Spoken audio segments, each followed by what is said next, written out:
Maybe next time you have your ace complete the no-hitter. You are Locked On MLB. Your daily MLB podcast. Part of the Locked On Podcast Network. Your team every day.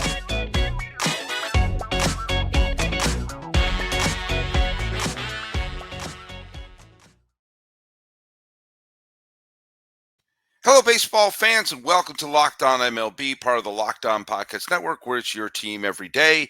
This is the daily podcast. We talk about all of Major League Baseball. I am yours, Paul Francis Sullivan. If you don't believe me, check it out. I have a lower third. Where is it? There it is. You can call me Sully.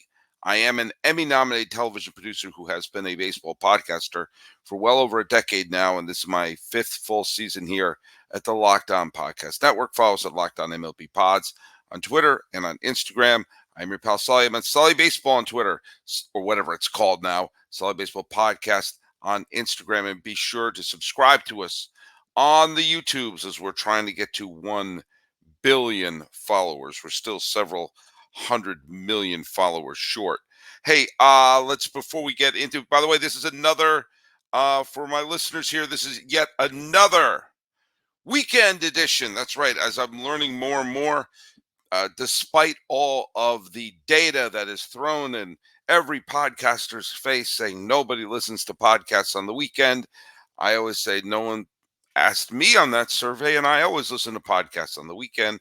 And many of you also have said why I also listen to podcasts on the weekend. And so I'm like, do you know what? If you're a member of Everyday Sully, if you're an Everyday Sully listener, there you're hashtag Everyday Sully. If you're listening to this particular episode, and I'm finding, I'm going to keep doing this.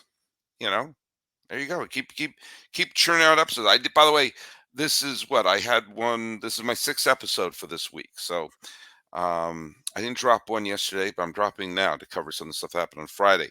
Let's go over the trivia question, and had to do with the fact the Yankees and their illustrious World Series history. And I said, who was the pitcher who clinched the first Yankee World Series title? And a couple of you got it right. I'm going to shout out to Court Stell and John Murphy Jr., not the old man, not senior. He didn't get it right. John Murphy Jr. Totally stole that from Jimmy Pardo. Both know that Sad Sam Jones, the ironically nicknamed Sad Sam Jones. What are you so sad about, Sam? He just clinched a World Series title for the Yankees, which he did out of the bullpen in 1923 when the Yankees defeated the New York Giants. It was a very important World Series title for the Yankees because it was the first one they had ever won. The Giants were the kings of baseball in New York, but the Yankees were outdrawing the Giants because of Babe Ruth. The Giants asked the Yankees to kindly leave the Polo Grounds, of which they built a stadium across the street in the Bronx, which, with a great amount of imagination, they decided to name Yankee Stadium. And with Babe Ruth as the big draw, the Giants and the Yankees met in the World Series for the 3rd straight year. The first 2 times the Giants beat them, it was a close series in 21. It was a butt whipping in 1922, and Babe Ruth did not come up in the clutch in either series. And in 23, the Yankees finally won. And with that, baseball history in New York started to go more towards the Yankee way and away from the Giants. Even the Giants won the pennant the next year, and the Yankees didn't. It started to become a Yankee town. Someday I'm going to cover the 36 and 37 World Series and how that was a very significant moment in New York baseball history. It was a real crossroad where the Giants no longer had John McGraw managing and the Yankees no longer had Babe Ruth as the draw, and the two teams met again in back-to-back years. And the history of New York baseball could have zigged or could have zagged because both teams were wonderful teams filled with Hall of Famers. Which way was the city going to go? Well, the fact that the Giants play in San Francisco right now should give you a clue of how things worked out. Let's talk about the game of the night that took place on Friday. It's funny that when a game starts to evolve, I sometimes think about, okay, what am I going to do for the podcast? And I saw that Framber Valdez of the Astros, who earlier this year threw a no-hitter, and who I personally think should have won the World Series MVP last year, was well on his way to no-hitter number 2. Now, I do not envy Dusty Baker. I don't. Well, maybe I do. He's had a long career as both a player and a manager. He's going to go to the Hall of Fame. Uh, Dusty Baker has a career that has been borderline, is constantly defined by how he handles pitchers. He took pitchers out too early in the 2002 World Series. He took out pitchers too late in the 2003 League Championship Series. He brought in the wrong pitcher that series. He made the wrong bullpen decision there. And finally, last year, when the Astros won the World Series, he perfectly managed a combined no-hitter in the critical Game 4. Because remember, the Phillies were up 2-1 in that World Series at home. And the Astros put together with Christian Javier a combined no-hitter that tied the series and basically shifted all momentum back to Houston. Dusty wound up having his World Series championship as a manager. He's going to the Hall of Fame. There's no longer an argument against it. And he, in his greatest triumph, he thread the needle handling the bullpen. So I feel for him when you got Framber Valdez on the mound throwing a no-hitter, but he's also up to 114 pitches. Plus, he already has a no-hitter this year. So it's not like this is a once-in-a-lifetime experience. It's not even a once-this-season experience for him. And so you're like, oh, what do I do? What do I do? What do I do? It is a razor-thin race in the American League West. You look up at the scoreboard, and the Twins are blowing the doors off the dump in the game against the Texas Rangers. The Astros have an opportunity to go into a first-place tie with the Texas Rangers. And you got Framber Valdez pitching a no-hitter. Well, I'm sure images of Johan Santana started dancing in Dusty Baker's head because Valdez is up to 114 pitches.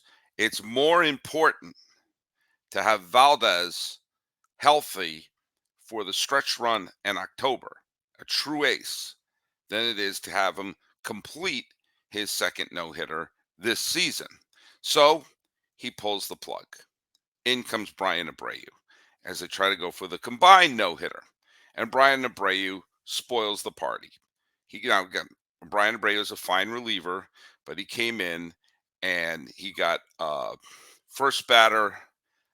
He gets a pop fly with Matt Vierling, but then in comes Kerry Carpenter with a single. Spencer Torkelson hits into a double play. Okay, it's going to be a combined one hitter. Everyone can sigh. Here's where the ninth inning became bizarre. And if you didn't see the game, it was really weird. Because you have Akil Badu came in, he struck out. And Ryan Presley was pitching. Riley Green came in, he struck out. And it was 1-2 count on Badu. Riley Green struck out on 3 pitches. Both of them struck out looking. It really looked like men versus boys. Up comes Miguel Cabrera. The statue of Miguel Cabrera comes up. Everyone gives him a standing ovation. Miguel Cabrera is going to the Hall of Fame. He's no longer even a shadow of himself. 2 strikes on him, fouling off, and he gets a little dinkety-dink-dink seeing eye hit up the middle. Good for Miguel Cabrera. Someone named Zach McKinstry comes in, and he winds up getting a hit. So the Astros were 1 strike away from completing a combined one-hitter that would have put them into a first-place tie with the Texas Rangers. And then comes Javier Baez. They brought in Carson Kelly to pinch run for Miguel Cabrera because Miguel Cabrera is a brachiosaurus and can't run. Baez, who has not been the great pickup for Detroit that they thought he was going to be when he was a free agent for the Mets, he winds up getting a single that ties the game. So not only does Framber Valdez not throw a no-hitter, not only is it not a combined no-hitter, he's getting a no decision. And up steps Suddenly, the day that was going to be the Framber Valdez day turns into the Parker Meadows day. And anyone who's a younger brother has to feel for Parker Meadows, because Parker Meadows, who's played only a handful of games in the major leagues, is the younger brother of former All-Star Austin Meadows. Now, Austin Meadows is also a member of the Tigers, but he's on the injured list right now. So Parker Meadows is up there, the little brother, and he winds up hitting his first career home run. So not only did the Astros not get the win, not only did they not get the no-hitter, not only did they not get the shutout, they didn't even get the win. They didn't even get the 27th out. And it was, Parker Meadows' family was going, oh my God, our other child is good.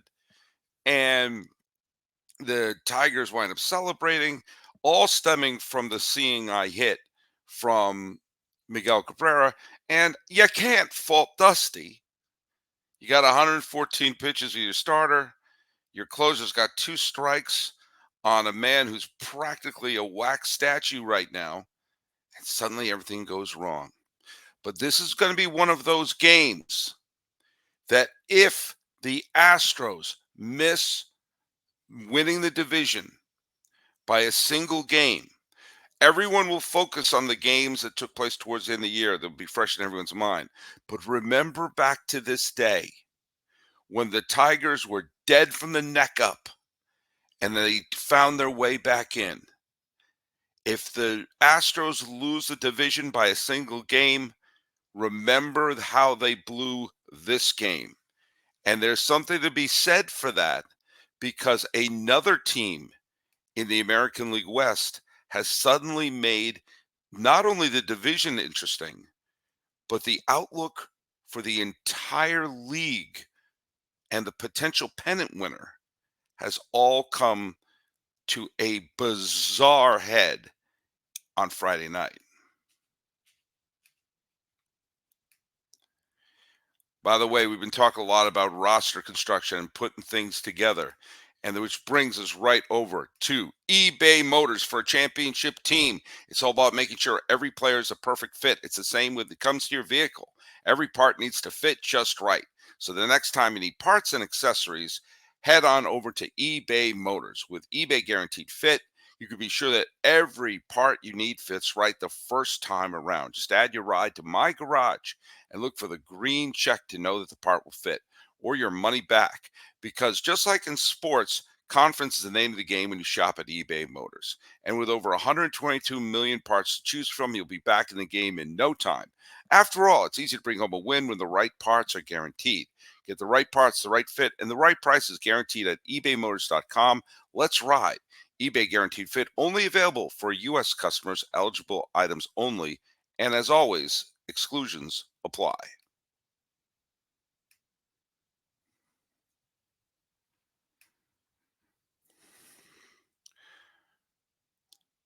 Now, I want to just bring something up here. I'm wearing a Mariners shirt right now. The Mariners remain the only franchise in baseball to have never participated in a World Series. Are things going to be different this year? Well, if you went back to the end of June, it sure didn't look that way.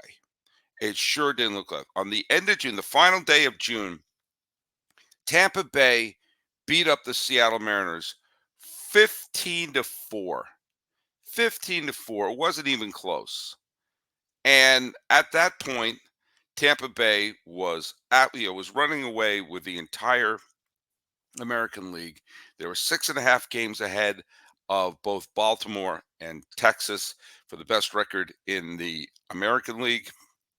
At that time, Tampa Bay had the best record in all of baseball. The Seattle Mariners, on the other hand, were at the time 4 games under 500, and the Tigers, the White Sox, the Royals, and the Oakland A's were worse than the Seattle Mariners in the standings. Now, keep in mind, also at that time, the Yankees were a playoff team, and the Red Sox were sub 500. Minnesota was sub 500 at the time. But this is the end of June, heading into July, when you know you've got a month to go before the trade deadline. And at that point, I remember thinking, man, the Mariners, after having that wonderful run last year, have 90-win season in 2021, making the playoffs in the Raleigh home run in 2022, winning the wild game against the Blue Jays to get to the division series, and then wind up losing an 18-inning game to the eventual World Series champion Houston Astros. They were 2 swings away from having a 2-game-to-1 lead in the series against Houston. I bet Houston would have won the series anyway. But there was the walk-off home run by Alvarez in Game 1 and the Pena home run in the 18th inning of Game 3. But a wonderful season for the Mariners, who had not been in the playoffs, even in the shortened COVID season. They've not been in the playoffs since 2001. And it looked like the Mariners were blowing that opportunity.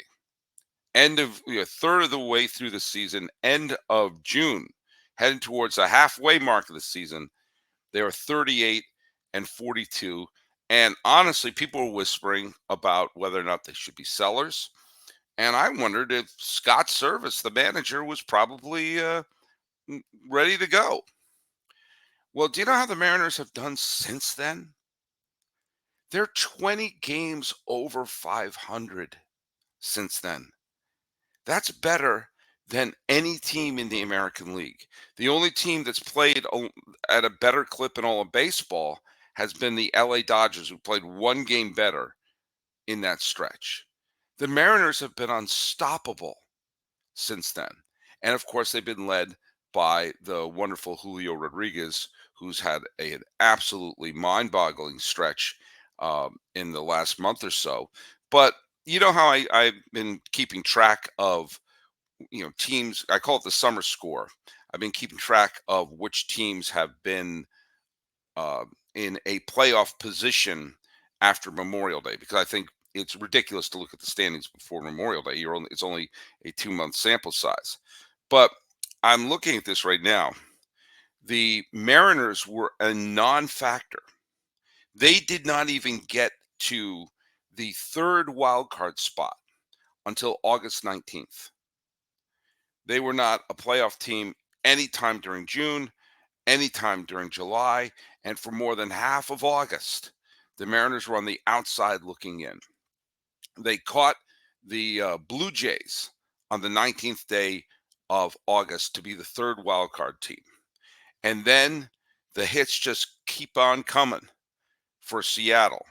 And now, with the victory they had a thrilling victory last night, back and forth game with the Kansas City Royals. And with that victory, as of this recording on the 26th day of August, 2023, I have to go to my MLB app because my computer, my laptop here, which I usually pull stuff up on, is acting up, and I don't want to slow down the momentum. If you don't believe me, look at the standings right there.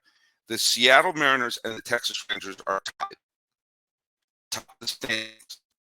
The Rangers bullpen has been absolutely grotesque recently, and every pitcher got blown out yesterday as Carlos Correa and company hit home run after home run in Minnesota's victory. And Minnesota, by the way, is right now, despite being 5 games over 500, they have a 6-game lead. They've all but clinched the American League Central. But now the Mariners and Rangers have identical records. If the Astros had won, there would have been a virtual 3-way tie. If they had held on to that game I mentioned, it would have been a virtual 3-way tie.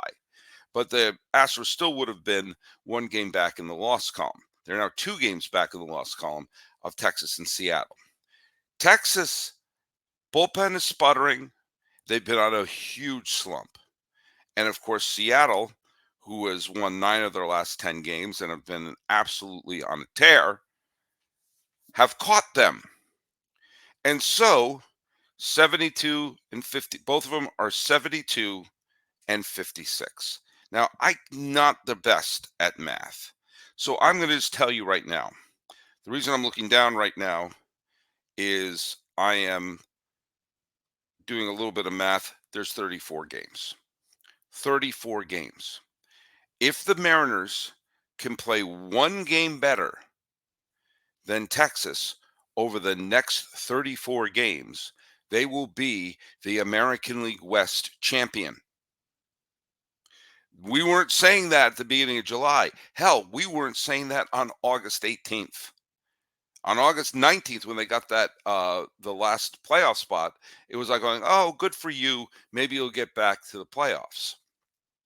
But think about how this is such a potential seismic change in the American League playoffs. If Seattle wins the American League West, that means the two teams that will get a bye, and we're still not sure if that's an advantage or not, but let's say it is, that they'll have home field advantage in the division series. They don't have to play the wild card series. They can start their best pitcher. That means Baltimore, and unless Tampa Bay goes on a great run, Baltimore and Seattle would be the two teams with the home field advantage. That would also mean that unless Toronto goes on a big run, that Houston would be the defending World Series champions, would be in a situation where they were two losses away from elimination. That would also mean the same thing for Texas. So for all of the talk of acquiring Max Scherzer and acquiring Justin Verlander, and there's going to be a Texas run and a Texas run going on, that they may be in a situation where they would have to either, they would have to be in a wild card series. Now, they wouldn't be playing each other in all probability, because chances are Minnesota would play one and then Tampa Bay would play the other, which is also weird because you'd probably rather play Minnesota than Tampa Bay. So wouldn't you rather have the second wild card spot? I don't know. Never play that game. Never play I'd rather have the worst record than the better record, because just try to win your games and let things fall where they might. But Seattle, in that situation, suddenly puts the Rangers and the Astros in a position where they're fighting for their playoff lives, and may see them not even make it to the division series. And if the ALCS becomes Baltimore versus Seattle, it also will guarantee that, dating back to 2010, more than 50% of the teams in baseball will have won a pennant, because the Orioles haven't won a pennant since 1983, and the Mariners haven't won a pennant since the beginning of time. If the Mariners want to win their first ever pennant and get to the World Series for the first time in their history, going on a wild winning streak like this and pushing the Rangers, who a couple weeks ago I thought probably was going to be the team to go to the World Series, and the Astros, who we all know have the talent to win it all, putting them in a position where they're back on their heels. This is potential anarchy in the American League. And the Wild West is, well, living up to its name.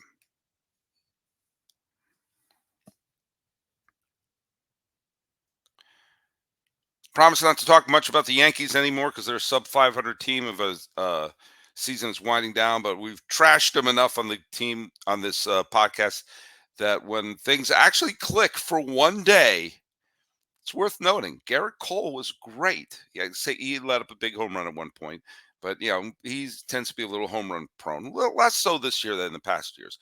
But I really think that he pitched another terrific game. Got the win. And I think he's got to be considered the Cy Young candidate. And someone other than Aaron Judge led the team. DJ LeMahieu hit a pair of home runs, and the Yankees won that game. If they split the next two games with Tampa, they will have won their second series since the beginning of July. So there you go. Good for them. I've bashed them enough that I feel, just to cleanse my soul, it's good to point out when they do well. It's an absolute sin that the Red Sox Dodger game was on Apple TV. It's disgusting.